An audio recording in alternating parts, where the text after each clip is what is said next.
Les lectures de Charlie par Coralie Zaonero de la Comédie Française.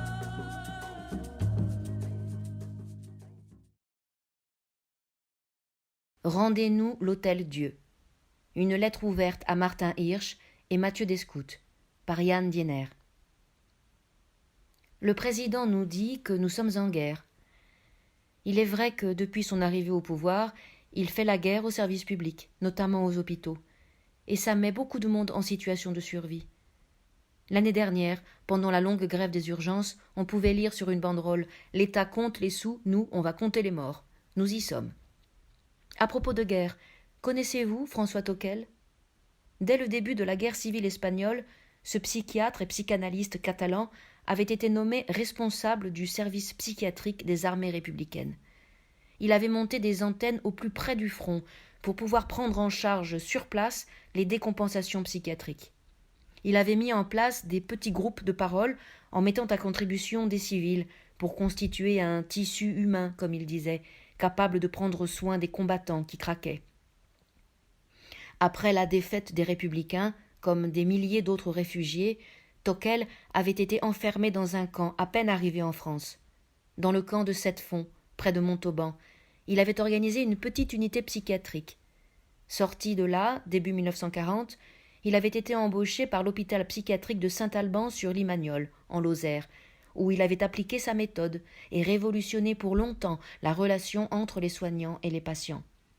Excluant la camisole, il avait innové en organisant des activités thérapeutiques et des sorties de l'hôpital, ainsi que des réunions de parole qui rassemblaient les patients, les infirmiers et les médecins. François Toquel avait réussi à faire accepter l'idée qu'il est nécessaire de soigner une institution qui se donne pour tâche de soigner. Mais les hôpitaux psychiatriques ont ensuite été les premiers à pâtir des coupes budgétaires et du lean management, avant que l'hôpital général soit également touché et que le tissu humain soit partout brutalement déchiré. Le désir a été étouffé. Beaucoup de soignants sont partis dégoûtés. Beaucoup de lits ont été fermés. Les pratiques ont été piétinées. Quand nous sortirons de l'actuelle crise sanitaire, nous aurons peut-être à nouveau les moyens de prendre soin des institutions de soins. Mais avant le lancement du grand plan d'investissement promis par le président, ce sont des initiatives locales qui pourront redonner vie à l'hôpital public, comme aux établissements médico-sociaux qui ont été trop longtemps maltraités. L'hôpital de l'Hôtel Dieu, par exemple, symbole de l'assistance publique, situé au cœur de Paris, vient d'être vendu par l'AP-HP à Novaxia, un promoteur immobilier qui projette d'y construire une galerie marchande, un restaurant gastronomique et plusieurs cafés. Déjà scandaleux hier, ce projet est aujourd'hui carrément indécent. L'Hôtel Dieu est un bien commun, il doit redevenir un hôpital. Messieurs Hirsch et Descoutes, respectivement directeur général de l'AP-HP et directeur général de Novaxia Développement, reconnaissez que c'était une très mauvaise idée. Rendez-nous l'Hôtel Dieu.